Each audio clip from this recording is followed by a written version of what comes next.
In this exercise, we will create and use an annotative dimension style to dimension features in 3 different viewports at 3 different scales.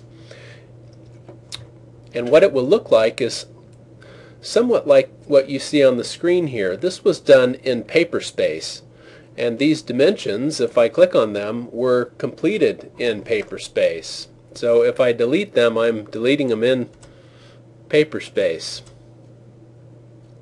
Also, when I created these dimensions in Paperspace, I locked the viewports to these. And so I will have to unlock these viewports by double-clicking in them and clicking on the unlock button for each of these viewports. That will allow me to go in later and add my dimensions. So I've unlocked these 3 viewports. Now I want to create a new dimension style called Annotative, and I'm going to start with the P-space dimension style to do that. So I'll go into my dim style, brings up the dim style manager. I'll start with P-space. I'll select new, and then the key here, most important part, is to click in this annotate button here. I'll start with P-space, and I'll call this Annotative. It's my new dimension style.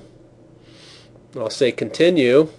Notice it immediately goes to the Fit tab, and it shows us that the scale for the dimension features is now annotative based on that check mark. And that's really the only change to my new Annotative dimension style from the previous P-space dimension style. So I'll say OK here, and I'll set Annotative as current, and then I'll close the dimension style manager. Now I just need to go in and add the dimensions to these viewports within model space. These are linear dimensions, and with my O snaps on, I can pick up those 2 points and pull down that dimension. I'll do the same thing for the width of my door here. It should be 3 feet. And if I pick on those 2 endpoints, I should be able to pull that dimension down. I can. My grid is on, so I'm going to turn that off. I also need a vertical dimension to show the height of this door, which is 6 feet 8 inches. That worked well. If you look closely, you'll see that the second extension point on this dimension is covering the object itself. So what I want to do is select this dimension and edit it by right-clicking and selecting Properties from the pop-up box. I'll then scroll down to the second extension line and I'll suppress it, or I'll turn it off, and I can do that by picking right there and selecting off.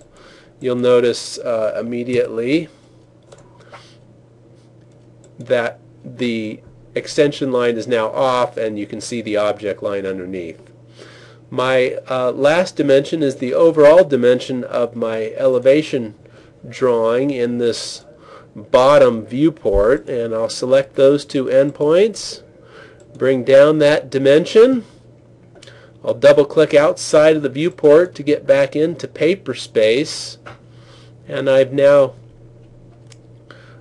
completed my dimensions for each one of these viewports annotatively.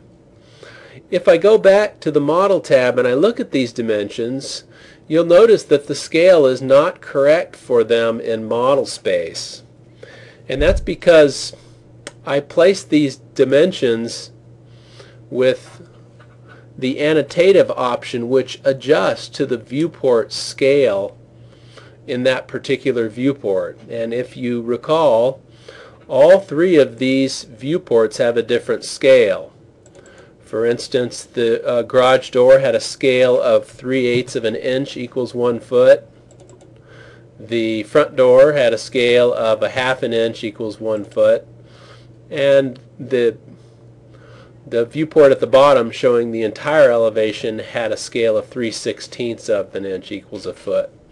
The annotative dimensions automatically adjust for that and display my dimensions consistently in each one of the viewports, but again, not in model space.